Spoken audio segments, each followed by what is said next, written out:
The moment you hear the person you love describe your life together as a nightmare, something inside you changes forever.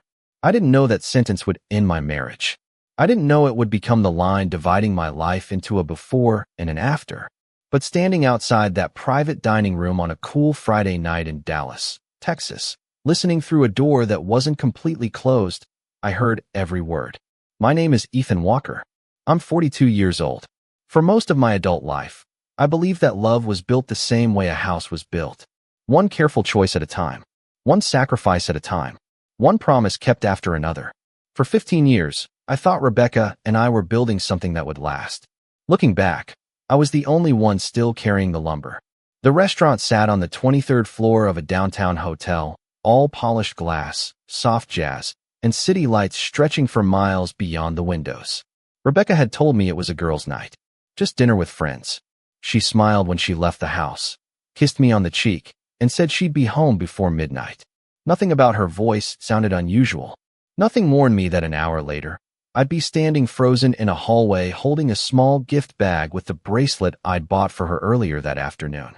I wasn't supposed to be there. The only reason I came was because she'd forgotten her phone on the kitchen counter. I figured I'd surprise her. Drop it off. Maybe steal a quick smile before heading home. Funny how life works.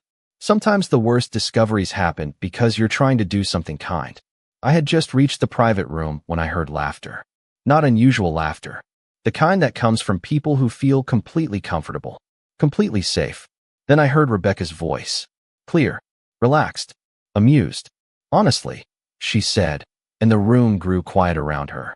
Every day with Ethan feels like regret. I swear, every morning I wake up and wonder how different my life could have been. A few women laughed. Someone told her she was terrible. Rebecca laughed too. No, seriously. Sometimes it feels like I'm stuck in a nightmare I can't wake up from. More. Laughter followed. Glasses clinked together. Someone made a joke I couldn't hear. My hand tightened around the gift bag. I remember staring at the gold ribbon hanging from the handle. I remember noticing how still everything suddenly felt. The hallway, the carpet, the air, even the city lights beyond the windows seemed frozen. People imagine moments like that come with anger, rage, immediate confrontation. They don't. Not always. Sometimes the first thing you feel is silence. A silence so deep it swallows every thought you have. I didn't burst into the room. I didn't throw the door open. I didn't demand answers. I just stood there listening while my wife described our marriage like it was a burden she deserved sympathy for carrying. The strange thing was that she wasn't talking about a bad husband.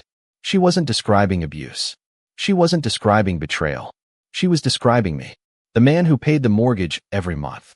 The man who coached Little League games on Saturdays. The man who remembered birthdays, anniversaries, dentist appointments, and school recitals. The man who had spent 15 years believing that love meant showing up every single day, whether anyone noticed or not. Yet somehow, in her story, I had become the villain. I stayed there another minute. Maybe two. Long enough to hear another friend ask why she stayed. Long enough to hear Rebecca answer with a laugh that cut deeper than anything else she said. Honestly, habit. Habit. 15 years reduced to a habit. I lowered my eyes toward the bracelet inside the bag. White gold. The exact style she'd pointed out in a jewelry store window 3 months earlier. I'd remembered. She hadn't even remembered her phone. Slowly, I turned around and walked back toward the elevators. No dramatic exit. No confrontation. Just the quiet sound of dress shoes crossing expensive carpet. When the elevator doors opened, I stepped inside alone. As the city lights slid downward behind the glass walls, one thought repeated itself over and over in my head. Rebecca believed she was trapped in a nightmare. What she didn't know was that this was the last night I'd spend living in one too. The drive home took 32 minutes. I know because I watched every mile appear and disappear beneath the headlights while the same words echoed through my mind. Habit, regret, nightmare. By the time I pulled into our driveway, the house looked exactly the way it always had. The porch light glowed softly against the brick. The oak tree near the mailbox swayed in the Texas wind. 2 bicycles rested beside the garage where our kids had left them earlier that week before spending the weekend with Rebecca's parents. Everything looked normal. That was the strange part. Life can be falling apart while the world around you refuses to acknowledge it. I sat in the truck for a long time with the engine off. The bracelet still rested in the passenger seat beside me. A few hours earlier, it had represented excitement, anticipation, a small gesture from a husband who still paid attention. Now it looked like evidence from a different life. Eventually, I carried it inside and placed it in my desk drawer. Not because I was angry, because I suddenly did not know who it belonged to anymore. The house felt quiet, almost too quiet. I poured myself a glass of water and stood at the kitchen island staring at the framed photographs covering the far wall. 15 years. Vacations. Birthday parties. School events. Christmas mornings. There we were smiling in Colorado during a family ski trip. There we were standing beside a rented cabin near Lake Travis. There we were celebrating our 10th anniversary at a small restaurant overlooking the river. Looking back, I found myself studying Rebecca's face in every picture, searching for signs, searching for clues, trying to figure out when the woman smiling beside me had started seeing our life as something she regretted. The truth is that marriages rarely collapse overnight. The cracks appear long before the ceiling falls. I just had not wanted to see them. Around 11:30, my phone buzzed. Rebecca. Her name appeared across the screen exactly the way it had thousands of times before. I stared at it until the ringing stopped. A few seconds later, a text arrived. Running late. Do not wait up. 3 years earlier, that message would have sounded normal. Responsible. Thoughtful. Tonight it felt different. Not because of what she said, because of what I now knew. For the first time in 15 years, I did not reply. I set the phone face down and walked upstairs. Sleep never came. Instead, I lay awake listening to the ceiling fan rotate above me. The darkness seemed heavier than usual. Every memory from the last few years began replaying itself. Small moments I had dismissed. Comments I had ignored. Times Rebecca rolled her eyes when I talked about work. Times she corrected me in front of friends. Times she acted irritated by simple conversations. At the time, I convinced myself it was stress. Everyone gets stressed. Everyone goes through difficult seasons. But what if it had been something else? What if she had been telling me the truth all along, and I simply refused to hear it? Sometime after 1 in the morning, I got out of bed and walked into my home office. The room smelled faintly of leather and coffee. Architectural plans covered part of the desk. Financial reports sat stacked neatly beside a laptop. Most people in our social circle thought I worked as a project manager for a regional engineering firm. That was partially true. What almost nobody knew was that over the last 8 years, I had quietly built something of my own. Long nights, early mornings, countless weekends.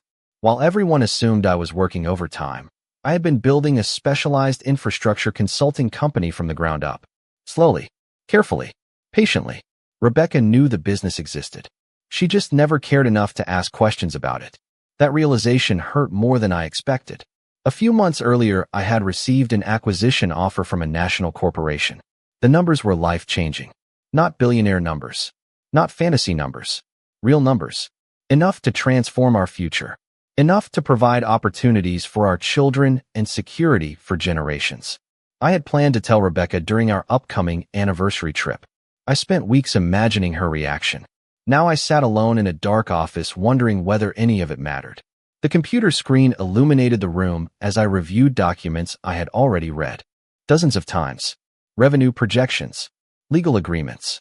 Valuation reports. Yet I was not really looking at the numbers. I was looking at my life. Trying to understand how two people could stand side by side for 15 years and somehow end up living completely different stories. At 2:17 in the morning, I heard the front door open downstairs. Rebecca was home. Her footsteps crossed the hardwood floor. A few moments later, she appeared in the doorway of my office wearing a polite smile. The same smile she had worn for years. The same smile I once trusted completely. "You are still awake?" she asked. I looked at her for a second longer than normal. Then I nodded. Could not sleep. She stepped inside, set her purse on the chair, and gave me a quick glance before heading toward the hallway. "Try not to work all night," she said. "You worry too much." Then she disappeared upstairs. The house became quiet again. I sat there listening to the silence she left behind. And for the first time, I realized something important. Rebecca thought she knew exactly who I was. The problem was she had stopped paying attention years ago. The next morning arrived like every other morning had for years, and that was what made it so unsettling.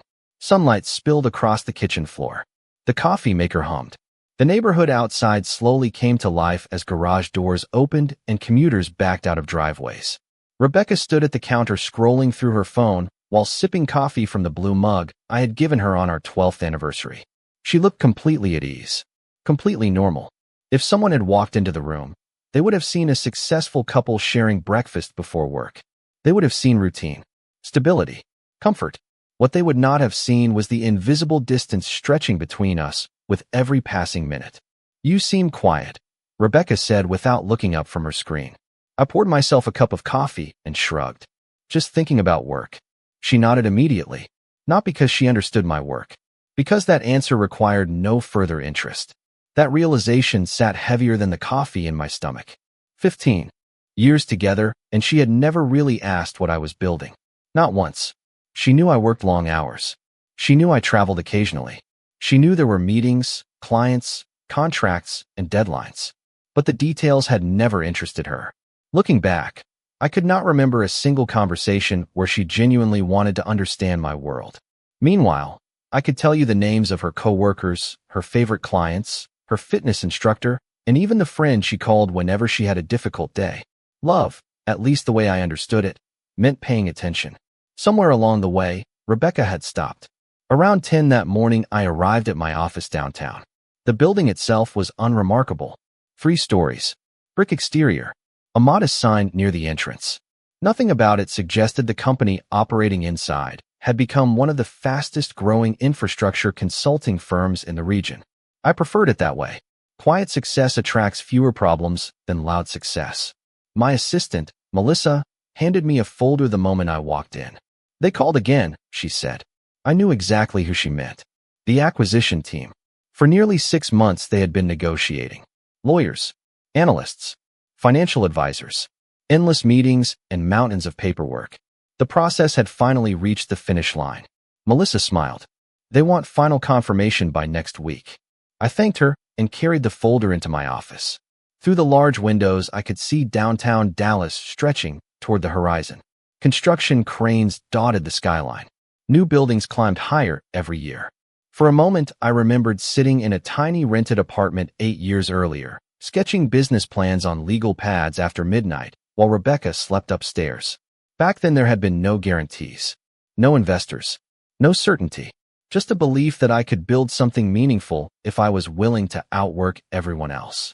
I missed birthdays, skipped vacations, turned down weekends away. Every sacrifice had a purpose, not because I wanted luxury, because I wanted security, because I wanted my family to have options I never had growing up. The irony was impossible to ignore. The future I spent years creating for us was something Rebecca barely noticed. Around noon, I opened a drawer and pulled out a leather notebook. Inside were old notes from the early days of the company.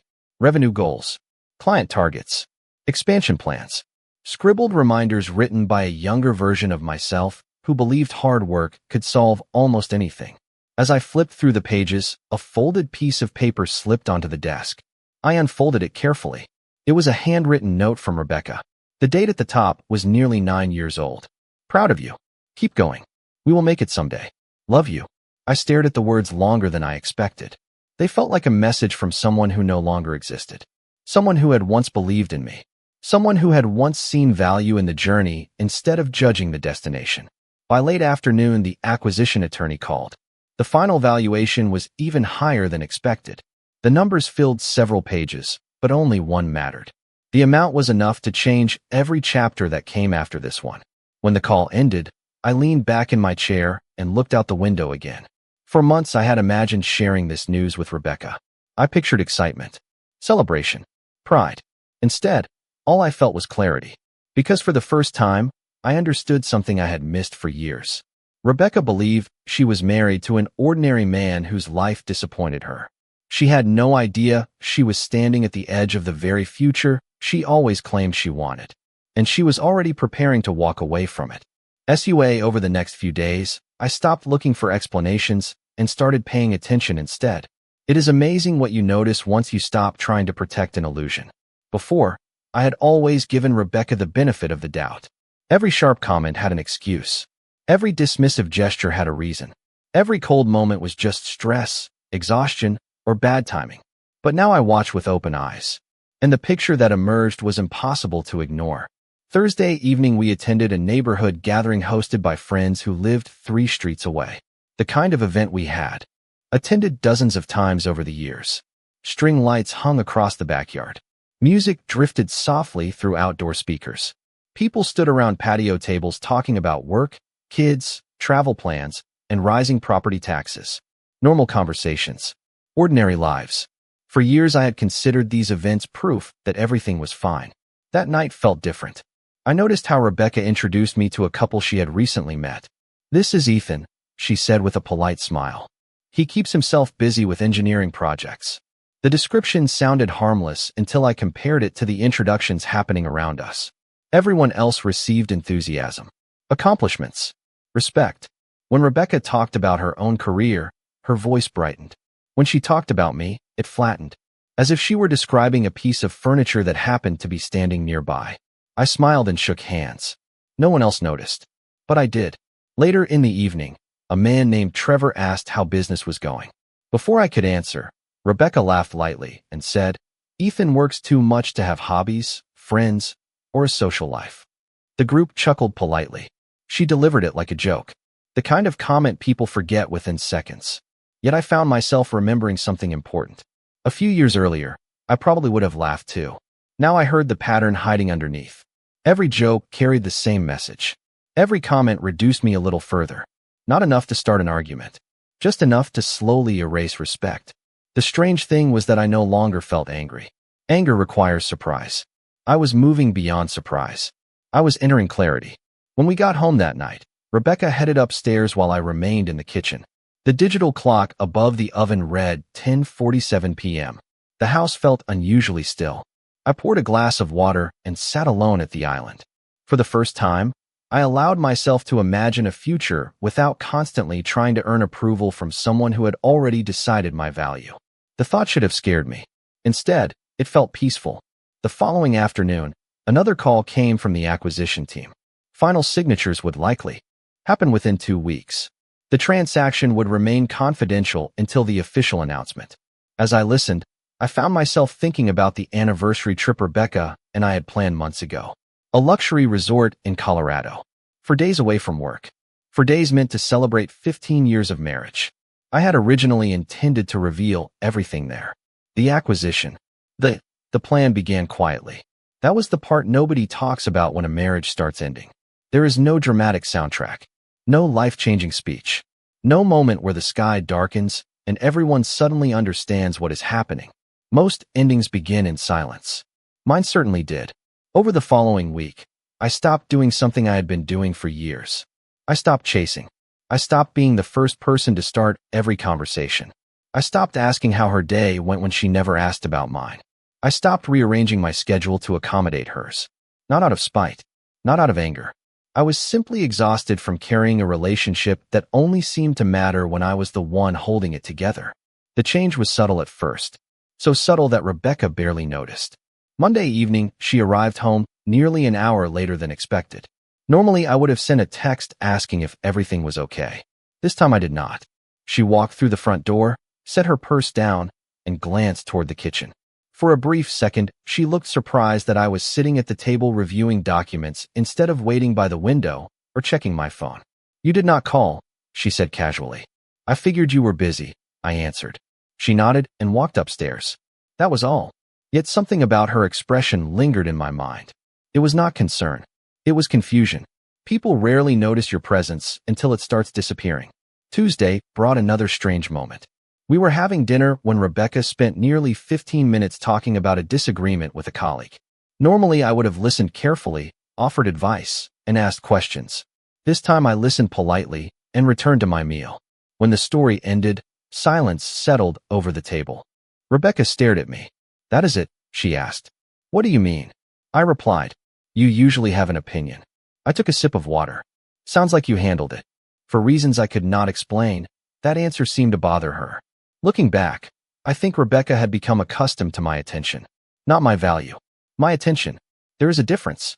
Attention is easy to take for granted when it is always available. Appreciation requires recognizing where that attention comes from. Somewhere along the way, she stopped doing that. By Wednesday, I received confirmation that the acquisition agreement was entering its final phase. My attorney forwarded updated documents along with a projected announcement timeline. Everything was moving faster than expected. I sat alone in my office reading through the paperwork while sunlight stretched across the hardwood floor. For years I imagined this moment as a victory we would celebrate together. Instead, it felt like standing on a train platform while watching two different futures pull away in opposite directions. Later that evening, Rebecca mentioned the anniversary trip again. "I booked the dinner reservation," she said while scrolling through her phone. "Apparently, it is one of the most exclusive restaurants in the area." I looked up from my laptop. "Sounds nice." She frowned slightly. "That is all you have to say?"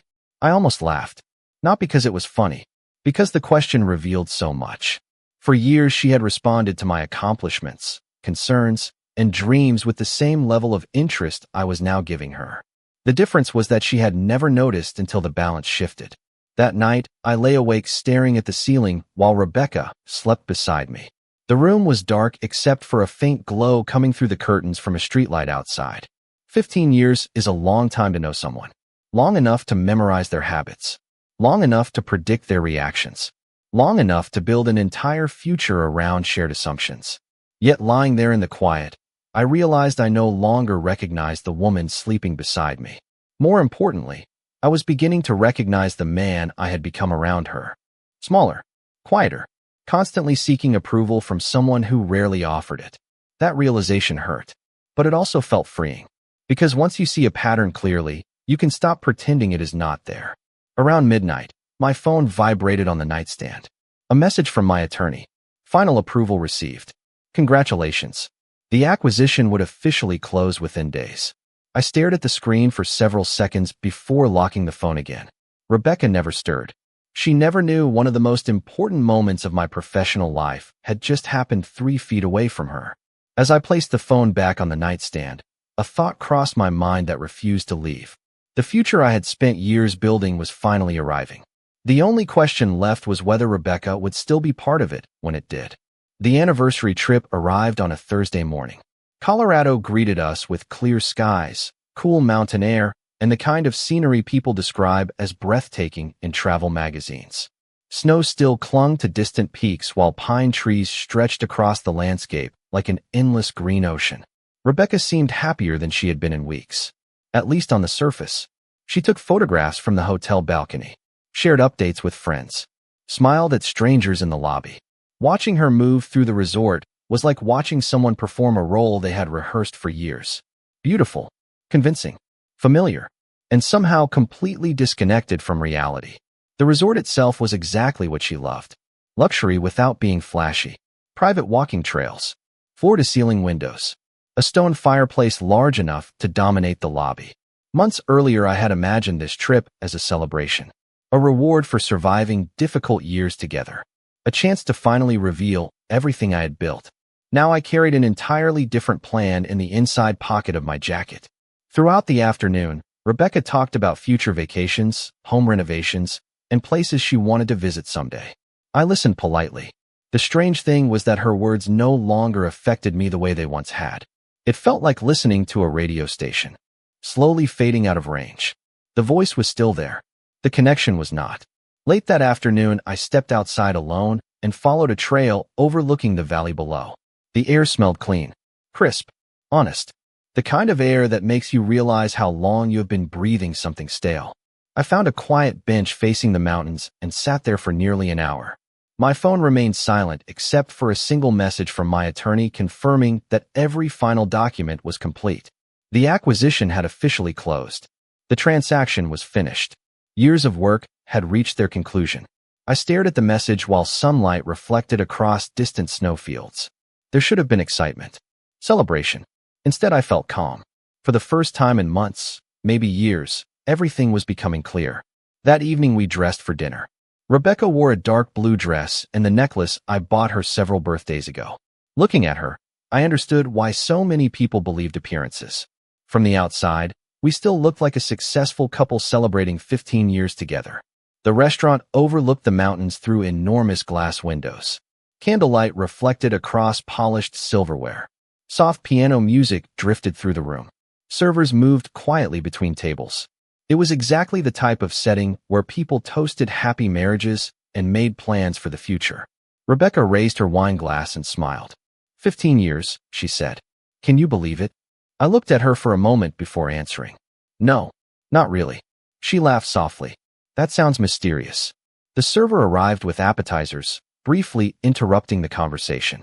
When we were alone again, Rebecca leaned back in her chair. You have been different lately. There it was. The observation I knew would eventually come. Not because she suddenly understood me. Because she finally noticed the absence of something she had taken for granted. Different how? I asked. Distant.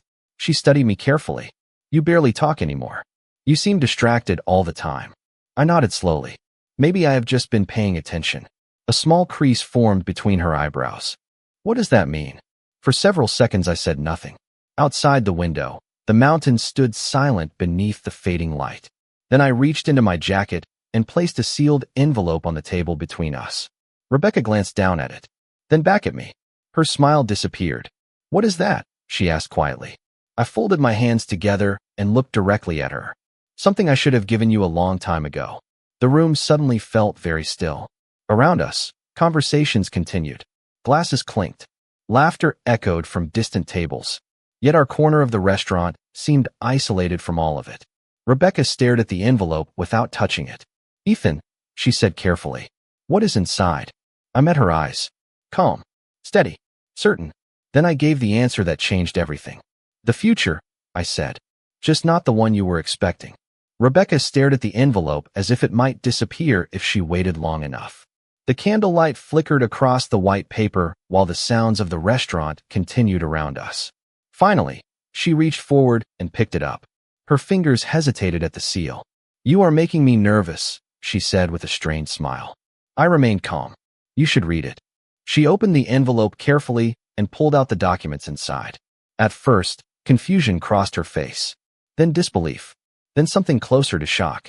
Her eyes moved back and forth across the pages. The first document was the filing prepared by my attorney. The second outlined the proposed division of assets. The third was a personal letter I had written 3 nights earlier after sitting alone in my office. For several seconds, she said nothing. The color slowly drained from her face. This is not funny, she whispered. I am not joking. She looked up at me. You filed for divorce? I nodded once. Yes. The words seemed to echo between us. Around us, couples laughed over dinner. A server carried desserts past our table.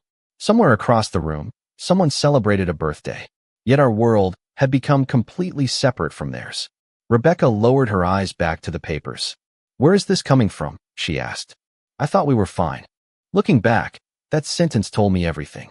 Not because it was true, because she genuinely believed it. She thought the marriage was stable as long as I continued carrying it. She thought her dissatisfaction could exist without consequences. She thought I would remain exactly where she left me, no matter how little respect remained between us. I folded my hands together. Do you remember the restaurant in Dallas? I asked. Her expression changed instantly. Not guilt. Recognition. What restaurant? She replied too quickly. The one where you had dinner with your friends. Silence. A long silence. Then she looked away. Outside the enormous windows, darkness had settled over the mountains. Reflections from the dining room glass made it impossible to see the valley below. It felt symbolic somehow. You heard that? She finally asked. Every word. She closed her eyes briefly. Not because she regretted saying it. Because she regretted being heard. There is a difference. I had learned that the hard way. Ethan, people vent sometimes. Her voice softened. It did not mean anything. I almost smiled. For years I had heard versions of that explanation. Every dismissive comment. Every public joke. Every moment of disrespect became harmless once she needed an excuse for it. But patterns tell the truth that individual moments try to hide. It meant enough to say it. I answered. And it was not just one night. She stared at me. For the first time in a long time, she seemed unsure of herself. So you are ending 15 years because of one conversation? She asked. I shook my head slowly. No, I am ending 15 years because of what that conversation revealed. The words hung between us. Rebecca looked down at the documents again. Then something shifted. Her attention moved to a separate folder attached to the back. What is this? She asked. I knew the exact page she had found. The acquisition summary. The finalized valuation. The numbers. The signatures. The future. Her eyes widened as she continued reading. She flipped through the pages twice, as if she suspected a mistake. Then a third time. What is this? She repeated. The company's sale. Her mouth opened. Slightly. No words came out. The company is yours? She asked. It always was. The silence that followed felt different from every silence before it. Not emotional. Not personal. Mathematical. She was calculating. Connecting pieces. Rebuilding assumptions. Suddenly the man she described as ordinary looked different. Suddenly the future she dismissed had a price tag attached to it. And in that moment, I realized something painful. The revelation that shook her most was not losing me. It was discovering who I had been all along. Rebecca looked up slowly. Why did you never tell me? I met her eyes across the table. You never asked. For the first time all evening, she had absolutely no response. The flight home felt longer than the flight out. Rebecca barely spoke during the entire trip. She sat beside the window staring at the clouds while the folder remained tucked inside her carry-on bag, like something fragile and dangerous. Every now and then she glanced toward me as if searching for the version of Ethan she thought she knew. The problem was that version no longer existed. By the time we landed in Dallas, an invisible wall stood between us. Not built from anger, built from truth. Truth has a way of creating distance when two people have spent years living different realities. The first few days after we returned were strangely quiet. Rebecca became more attentive almost overnight. She started asking questions about my work. Questions she had never asked before. She wanted to know how long the company had existed, how many employees I had, how the acquisition happened, what the future looked like.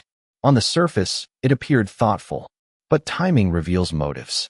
When someone ignores your story for years and suddenly becomes fascinated by it the moment success appears, it becomes difficult not to notice. One evening she stood in the kitchen while I reviewed documents at the dining table. I still cannot believe all of this happened, she said. I looked up. Which part? She hesitated. The company. The sale. Everything. I nodded and returned to the papers. Her expression tightened slightly. The old version of me would have explained everything in detail. The new version no longer felt obligated to fill every silence. Meanwhile, life outside our house continued moving forward. The official acquisition announcement was scheduled for the following week. Industry publications began preparing articles. Local business journals requested interviews. Attorneys finalized the last administrative details. Years of work were finally becoming public. Then something unexpected happened. People started calling. Former colleagues, business contacts, community leaders. Everyone suddenly wanted to congratulate me. The attention felt strange. I had spent years avoiding spotlights. Yet now the story was spreading faster than I could control it. Rebecca noticed immediately. One afternoon, she walked into the living room holding her phone. Karen just called me, she said. She saw an article online. Karen was one of her closest friends. The same friend who had been sitting at that dinner in Dallas. The same friend who laughed. I simply nodded. Rebecca looked uncomfortable. Apparently a lot of people are talking about it. I could hear the anxiety hidden beneath her words. Not because strangers were talking about me. Because the narrative had changed. For years, Rebecca had described me as predictable, ordinary, someone who worked too much and dreamed too little. Now those same people were learning a different version of the story, a version she never bothered to understand herself. The shift became even more noticeable at a neighborhood gathering the following weekend. Many of the same people who had barely shown interest in my work before suddenly wanted conversations, questions, handshakes, advice. It was not the attention that stood out. It was Rebecca's reaction to it. I watched her move through the crowd with a strained smile. Several times I caught fragments of conversations. You must be proud of him. What an incredible achievement. You always knew he would succeed, right? Each compliment seemed to land awkwardly, because the truth was sitting quietly beneath every conversation. She had not known. She had never asked. Late that night, after everyone left, Rebecca sat alone on the back patio. The string lights above the fence cast soft shadows across the yard. I stepped outside carrying a glass of water and found her staring into the darkness. For a moment, neither of us spoke. Then she finally broke the silence. Do you know what the worst part is? She asked quietly. I looked at her. She swallowed hard before continuing. Everyone thinks I should have known. The honesty surprised me. Not because it was profound, Because it was the first truly honest thing she had said in a long time. I sat down across from her. The night air felt cooler than usual. Maybe they are right, I answered gently. Rebecca lowered her eyes.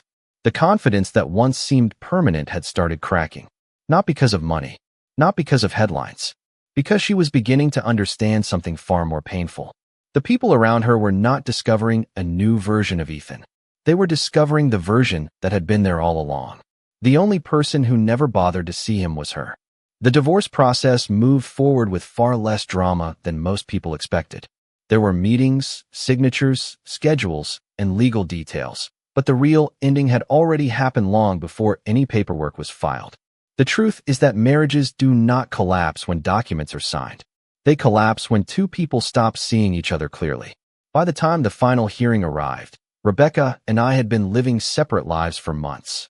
We still shared conversations when necessary. We still discussed family matters. We still handled responsibilities like adults. But the emotional distance between us had become permanent. One evening, several weeks after the acquisition became public, I came home to find Rebecca sitting alone in the living room. The house was quiet. Late afternoon sunlight stretched across the hardwood floor. A cardboard box sat beside her feet filled with old photographs, vacation souvenirs, birthday cards, and memories collected over 15 years. She held one photograph in her hands. A picture from our first apartment. We looked young, hopeful, unfinished. Rebecca stared at the image for a long time before looking up at me. There was no anger in her eyes anymore. No defensiveness. Just sadness.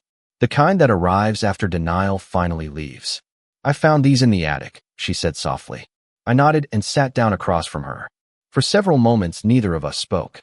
The silence felt different than it used to. Not hostile. Honest. Eventually, she looked back at the photograph. We were happy then. I followed her gaze toward the picture. Yes, I said quietly. We were. She swallowed hard. I keep trying to figure out where everything changed. Looking back, I had asked myself that same question countless times. The difference was that I no longer needed the answer. Some questions lose their power once you stop living inside them.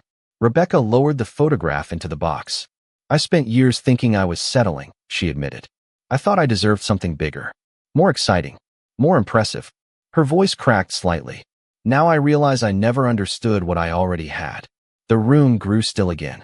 Outside, a gentle breeze moved through the trees beyond the windows. Life continued. Cars passed. Neighbors walked dogs. Somewhere in the distance, a lawnmower hummed. Ordinary sounds. Ordinary moments. The kind people rarely appreciate until they become memories. I was not perfect, I said finally. I know that. Rebecca shook her head. That was never the problem. She looked directly at me. The problem was me. For the first time since that night outside the restaurant in Dallas, I believed she meant it. Not because she wanted something. Not because she was trying to stop the divorce. Because reality had finally caught up with her. Success had never changed who I was. Money had never changed who I was. The acquisition had simply revealed how little attention she had been paying. A few weeks later, the divorce became official. There was no celebration. No dramatic confrontation. Just two signatures completing something that had already ended. When I walked out of the courthouse, the Texas sky stretched above me without a single cloud. The air felt lighter somehow. Not because I was happy about losing a marriage. Because I was no longer carrying a life built on misunderstanding. Several months passed.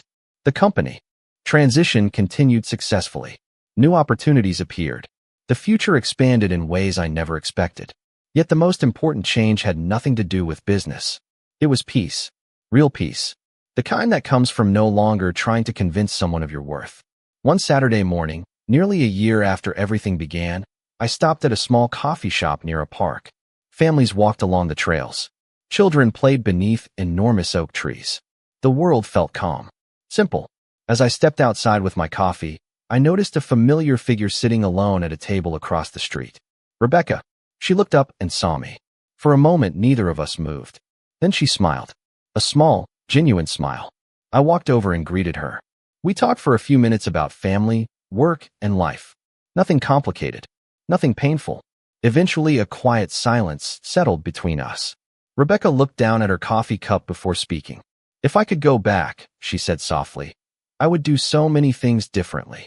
I believed her. The problem was that life only moves in one direction. I smiled gently. I know. Her eyes filled with emotion. Do you ever regret leaving? She asked. I looked toward the park where sunlight filtered through the trees. Then I thought about the man I used to be. The man who spent years seeking approval from someone who had stopped appreciating him. Slowly, I shook my head. No, I answered. The hardest part was realizing I should have left much sooner. Rebecca lowered her eyes. I stood, wished her well, and turned toward the path ahead. The morning sun warmed my face as I walked away. Behind me was a chapter that had finally ended. Ahead of me was something far more valuable than revenge, success, or validation. Ahead of me was freedom.